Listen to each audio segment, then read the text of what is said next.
Nagising si Angela sa ring ng telepono niya. Ang mama niya ang tumawag. Shit, mahinang sambit niya. Hindi pala siya nakapagpaalam sa mama niya kagabi. Baka nag-aalala na ito dahil hindi siya nakauwi sa kanila. Masyado siyang na-overwhelm sa muling pagkikita nila ni Almaro at nakalimutan na niya ang lahat pati ang mama niya. Hello ma, mahinang sagot niya sa tawag nito. Baka kasi magising si Almaro sa ingay niya. Where are you anak? Nakatulog na ako sa kakahintay sa'yo. Paggising ko wala ka pa din. Nag-aalalang sabi ng mama niya. I'm okay, don't worry, uuwi din ako maya-maya. Saan ka ba ngayon? Bakit hindi ka umuwi? Sa house lang ng friend. I have to go ma. See you later, bye. Pinadali niya ng usapan nila ng mama niya sa kapinatayang telepono. Tinignan niya ang nobyo, mahimbing na natutulog to sa tabi niya. Napangiti siya. Napakagwapo talaga ng nobyo niya. Sa kabila ng lahat ng nangyari sa buhay niya, hindi niya akalain na sasaya pa siya. Sinuklay niya ang buhok nito sa pamamagitan ng mga daliri niya. What is it, sweetheart? You want more? Natawa siya sa tanong ng nobyo. Bahagyang nagising ito sa ginawa niya. Hindi niya na mabilang kung ilang beses silang nagniig ng nobyo kagabi. Wala itong kapaguran. Lahat na ata ng sulok ng apartment na yon ay bininyagan na nila. Ganon nila kamis ang isa't isa. Swak na swak talaga sila ni Almaro sa kama. Compatible sila sa parteng yon. Kahit pa may nanliligaw sa kanya, lalo na sa trabaho ay hindi niya yun pinapansin. Hindi niya na din tinuloy ang pagmamodel niya. Ang gusto kasi ng mga agent ay matikman na muna siya bago siya bigyan ng project. Matagal niya nang ginawa yon. Pagkatapos siyang tikman ng mga agent ay hindi naman siya binibigyan ng project. Kaya sinuko niya ng pagiging model at naghanap ng matinong trabaho. Sa hotel siya nagtatrabaho sa umaga bilang receptionist. Maganda kasi siya kaya bagay sa kanya sa reception area. Yun ang sabi ng manager nilang Amerikano na nagpapahaging din sa kanya pero hindi niya yun pinapansin. Sa hapon naman ay nagtatrabaho siya sa cafe. Cashier naman siya doon. May nanliligaw din sa kanya doon, ang owner ng cafe na pinagtatrabahuhan niya. Pero sinabi niya na hindi pa siya ready para tumigil na ito sa panliligaw sa kanya. Kasi kapag binastad niya kaagad ito ay baka mawalan siya ng trabaho. Tiningnan niya muli ang gwapong mukha ng nobyo. Dati ay dinedenay pa niya sa sarili na gusto niya si Almaro. Dapat kasi ay parausan niya lang ito, ganun siya ka-wild dati. Pero nang makilala niya ito ay unti-unting nahulog ang loob niya sa binata. Naramdaman niya kung gaano to ka-caring sa kanya na hindi niya naramdaman sa ibang lalaki. Napangiti siya sa mga naiisip. Muling gumalaw si Almaro, malamang inaramdaman nito na tinititigan niya ito. Kinabig siya nito papalapit sa katawan ng binata sa kaniyakap, habang nakapikit pa din ang mata. Nagpaubaya siya, masarap ang feeling na parang safe na safe ka sa bisig ng mahal mo sa buhay. Pinikit niya na rin ang mata at natulog ulit, habang yakap-yakap siya ng binata. Napabalikwas ng gising si Angela at tinignan ang oras sa cellphone. 8:00 na ng umaga. Late na siya sa work. Hala, nasan ako? Inikot ang tingin sa paligid. Naalala ko na. Sa apartment pala ako ni Almaro. Day off ko nga pala ngayon. Sa isip niya, lagi siyang ganun. Napapabalikwas siya lagi kapag hindi tutunog ang alarm clock niya sa umaga. Ganun siguro talaga kapag nasanay ang katawan na gumising ng umaga. Nakaset ng body clock niya. Naamoy niya ang bango ng kape mula sa labas. Tumayo siya sa kama, wala pa din siya sa plot sa katawan. Hindi niya na alam kung saan-saan nila naitapon yun kagabi sa sobrang excited nilang dalawa ni Almaro. Pumunta siya sa cabinet at naghanap ng may susuot. Kumuha siya ng t-shirt at boxer short ni Almaro. Inayos ang sarili at lumabas ng kwarto. Good morning, sweetheart. Breakfast? Ang bango naman. Anong niluluto mo? Pancakes for my love. Nakangiting sambit nito. Sabay halik sa kanyang noo. Ang sarap mo. Ng pancake mo? Ikaw talaga. Umupo ka na dyan. Ako nang bahala dito. By the way, my shirt looks good on you. Hindi ko makita ang damit ko eh. Nasa washing machine. Nilaban ko na. Mamaya bibili na lang tayo ng mga damit mo. Or pwede ding wag ka nang magdamit. Huhubarin ko hindi naman yan. Kinurot niya sa bewang ang nobyo. Ouch! Nakangiting reklamo nito. Saka hinuli ang kamay niya at dinala sa labi nito para halikan. Umupo ka na doon, malapit na akong matapos. Umupo siya sa coffee table. Doon niya nalang hihintayin ng coffee at pancakes na piniprepare ni Almaro para sa kanya. Pinagmamasdan niya si Almaro habang nakatalikod dito sa kanya at busy sa kusina. Naka-boxer lang din ito at walang damit pang itaas. Ang sexy talaga ng nobyo kahit na nakatalikod. Lalaking-lalaki ang tindig nito, napakayaming tingnan. Kaya nakuha nito kaagad ang atensyon niya noong nasa bar siya, kung saan sila unang nagkakilala ni Almaro. At hindi siya nagkamali. Yummy nga ang lalaki. Napangiti siya sa mga naiisip. Natapos na ang pagbubrew nito ng kape at isinalin na sa mug nila. Ang sarap ng feeling na may nag-aalaga sa kanya. Yun nga lang baka masanay siya sa presensya ni Almaro. Hindi naman masama. Total nagtapat naman na ng pag-ibig si Almaro sa kanya. Eto nga tinahanap pa siya sa Amerika para makita siya. Ganun kahabang hair niya. Mahal siya ng lalaki at mahal niya din ito. Hindi tulad dati na hanggang kama lang ang relasyon nila. Ngayon may label na sila. Ang tanging magagawa na lang nila ay alagaan ang relasyon nila. O anong iningiti-ngiti mo dyan? Sambit nito habang papalapit sa kanya dala ang coffee at pancakes niya. Wala, masaya lang. Umupo din si Almaro sa tabi niya, tinitingnan siya sa mata. Linayos nitong buhok niya at hinaplos ang pisngi niya. Masaya din ako dahil sa wakas ay akin ka na, sweetheart. From now on, naalagaan kita. Hindi na kita pakakawalan. Akin ka na, Angela. Pagkasabi nun ni Almaro, sa kanya'y bigla siya nitong siniil ng halik. Dahan-dahan sa umpisa, hanggang lumalim ang mga halik nito at naging mapusok. Napakapit siya sa balikat ng nobyo. Sweetheart, stop. Lalamig ng kape natin. Kunwaring reklamo niya. Magtitimpla na lang ako ulit ng kape natin. Mag-one round na muna tayo. Nakangising sambit nito sa kanya.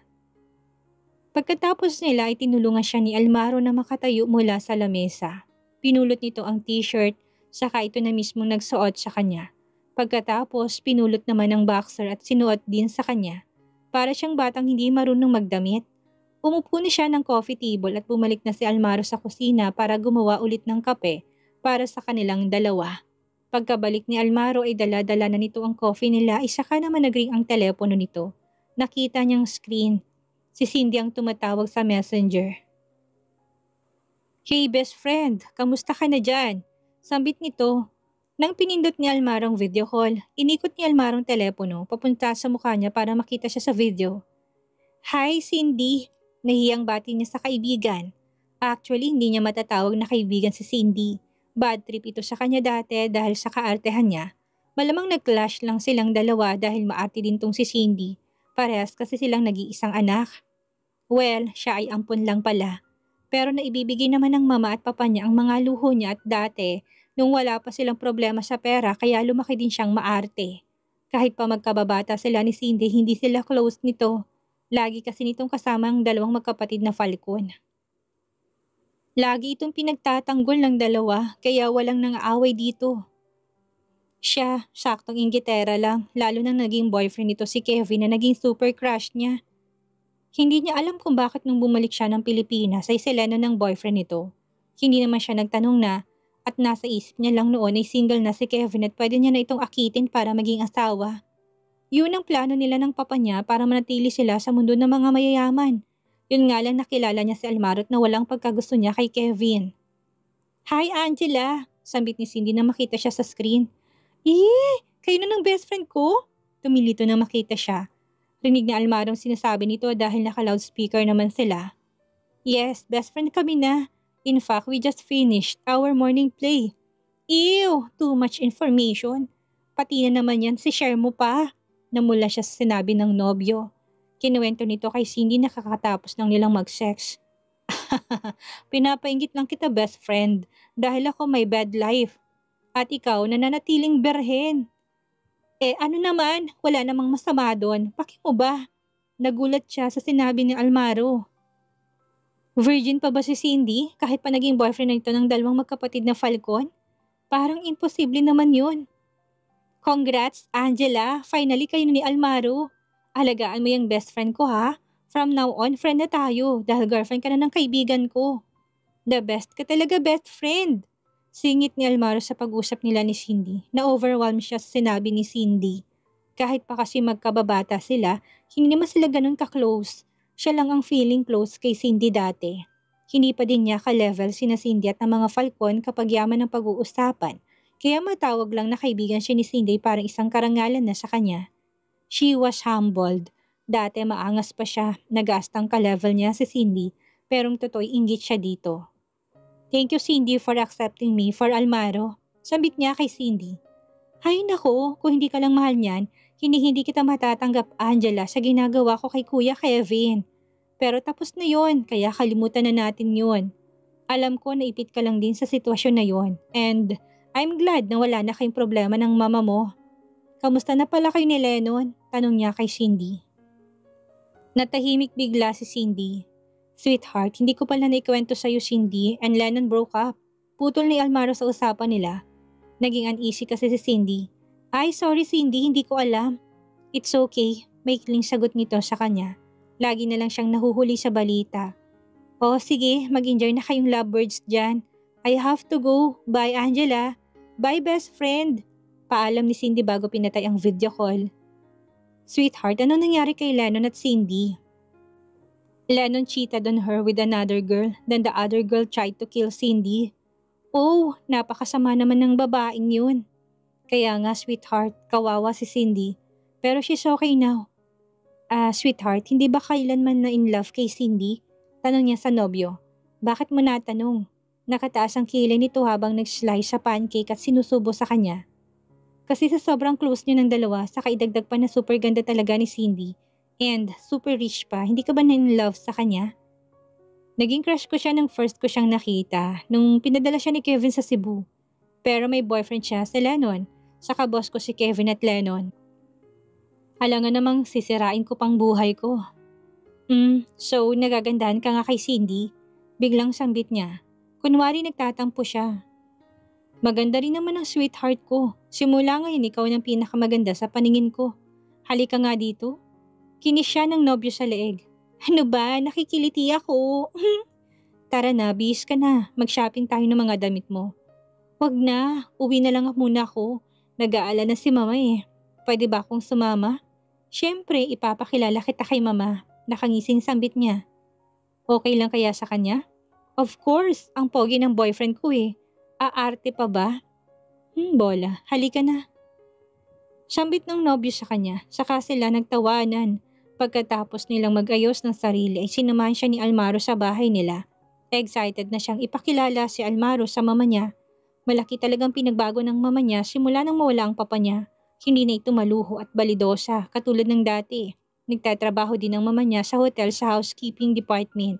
Mabuti nga sa Amerika dahil walang age limit ang mga pwedeng magtrabaho doon.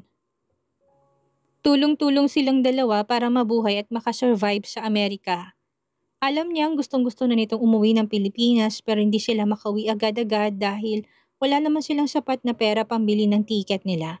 Kung sa Pilipinas sila mas magaan sigurong buhay nila, hindi na nila kailangan magbayad ng apartment na sobrang mahal. Yun pa din ang apartment niya simula pa noon. Maganda kasi doon dahil malapit din sa mga modeling agency na pinag-apalayan niya dati.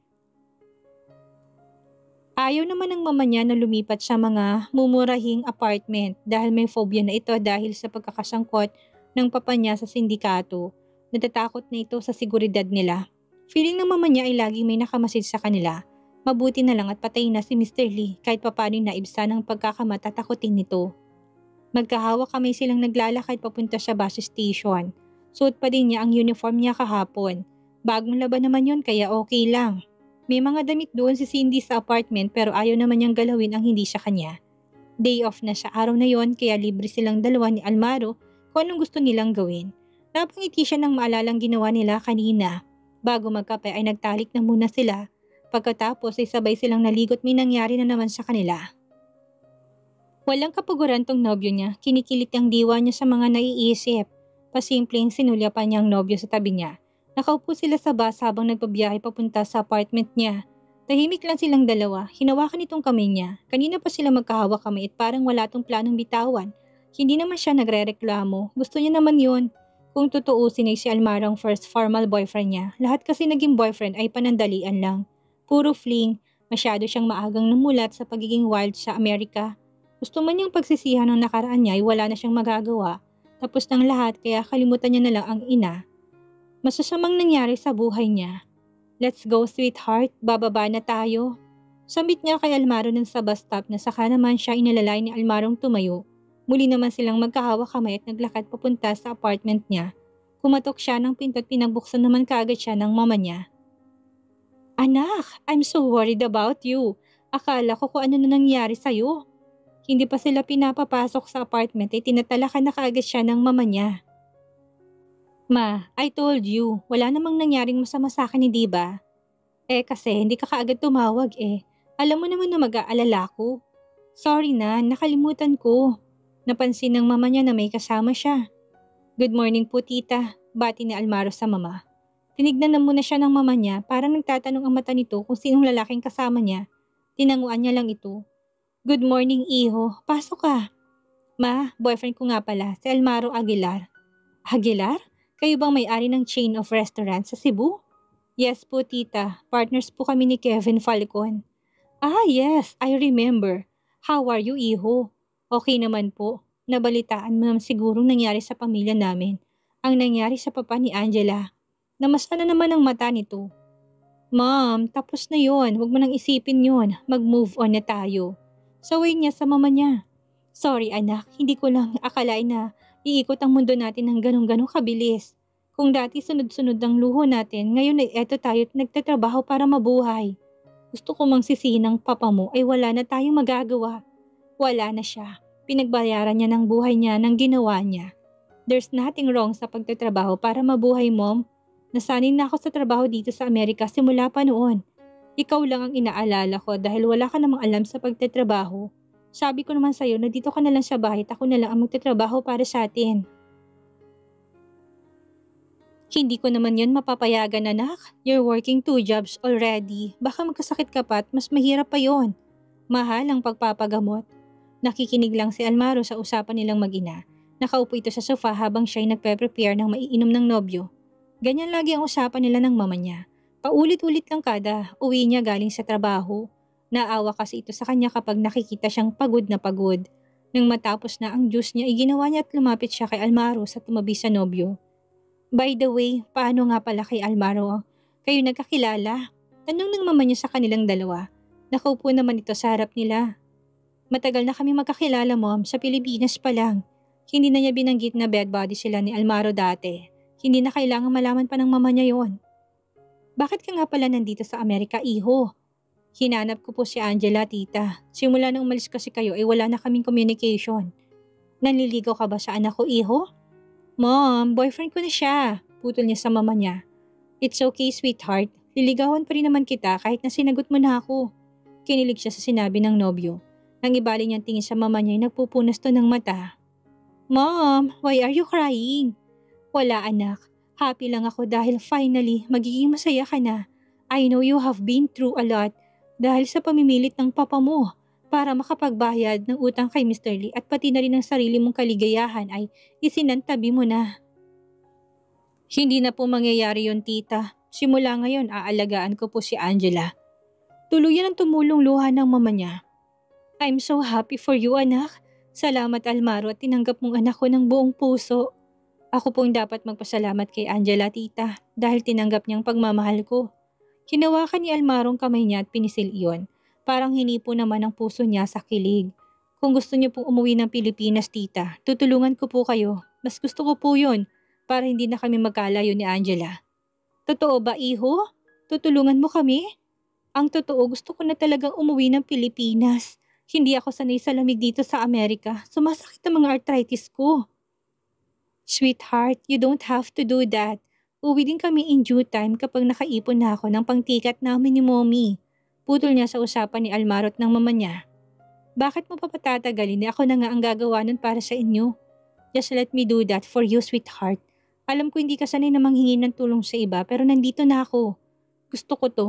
Para din to sa akin. Para hindi na tayo magkalayo. I love you, sweetheart.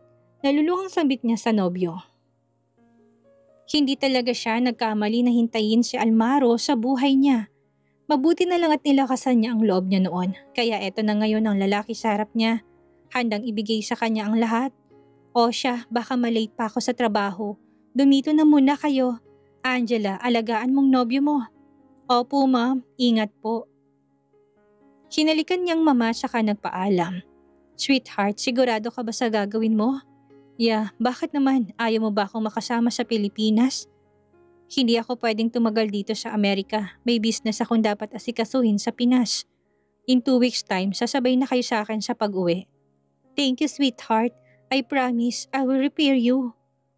Magtatrabaho ako sa Pilipinas para mabayaran ka. Repay me in bed, sweetheart. Make me happy every night. Yan ang gusto kong bayad.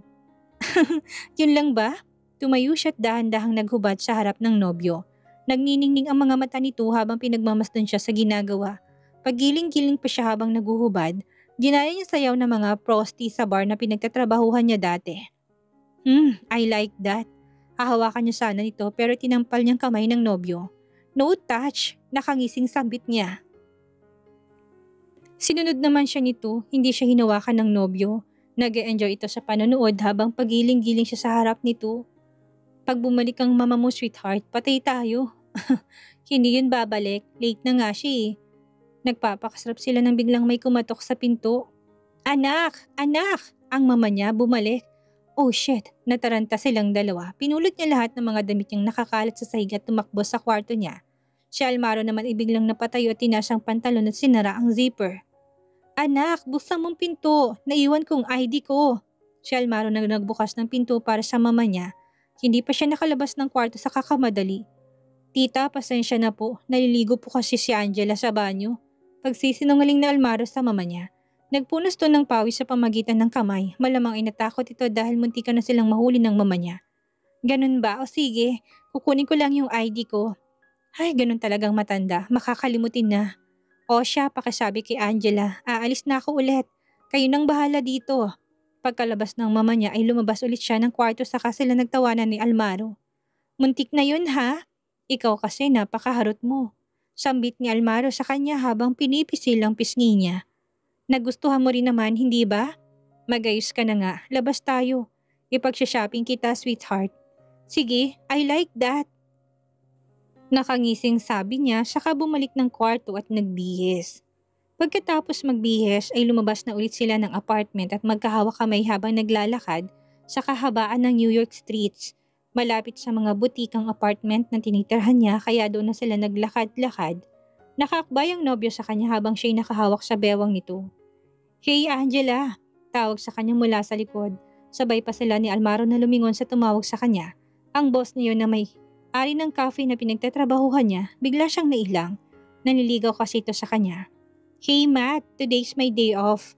Yeah, I know. Sambit nito habang nakatingin kay Almaro. Kahit pa Amerikano to'y magkasing tangkad lang ang dalawang lalaki. Nakatingin din si Almaro ditong tila nagtutuo sila sa pamamagitan ng tingin. By the way Matt, this is my boyfriend, Almaro. Pakilala niya sa boss niya. Oh, I thought you're not ready to have a boyfriend yet. I've been courting you for so long already. I'm sorry Matt, but I don't have feelings for you. I love Almaro way back we were in the Philippines. We can still be friends, you know? No Angela, it's so unfair. Galit ni Matt. Hindi ito matatanggap ang pagkabigo sa kanya.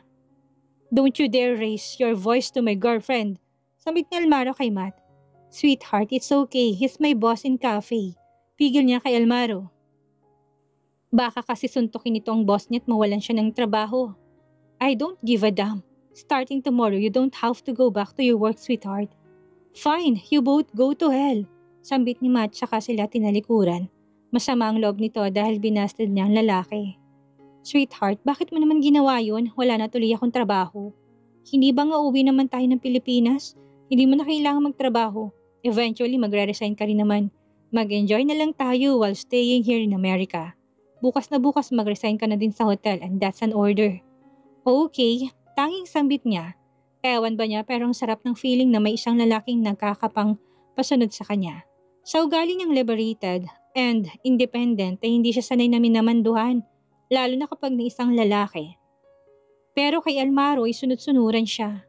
Napangiti siya sa kaniya kapulitang nobyo. Come on, mag-shopping na tayo. Sabi ni Almaro saka siya hinatak sa kamay. Nakasunod lang siya dito. Napapangiti siya habang naglalakad sila. Masaya lang silang naglalakad-lakad sa kahabaan ng New York City Habang nagkwekwentuhan na magkaakbay, pumasok sila sa mga mamahaling store. Kahit pa sabihin niya kay Elmarong hindi na siya kailangang bilhan ng mga ganon ay binili pa rin ito para sa kanya. Napakasaya ng puso niya sa pagdating ni Almaro sa buhay niya. Kinabukasan ay sinunod niyang utos ni Almaro sa mag-resign na rin sa hotel. Sinamahan siya nito dahil naikwento niya na nanliligaw din sa kanya ang manager nila doon. Baka daw iharas din siya katulad ng ginawa ni Matt kaya sumama na ito sa kanya. Mabuti na lang pala sweetheart at pumunta ako dito sa Amerika. Madami palang nanliligaw sa'yo dito. Kung hindi ako pumunta ay baka nahuli pa ako sa'yo. Huwag kang mag-alala sweetheart, kahit sino pang manliligaw sa akin ay ikaw lang ang gugustuhin ko. Pinangako ko sa sarili na babalikan kita sa Pilipinas. Ang kinakatakot ko din ay baka pag uwi ko ay may girlfriend ka na din. Parehas pala tayo nang iniisip kong ganon. Nakangiting sambit ni Almaro sa kanya. Saka siya inakbayan palayo ng hotel. Nagbigay lang ng resignation letter sa manager niya. Nalungkot din ito sa pag-alis niya. Pero wala naman itong magagawa.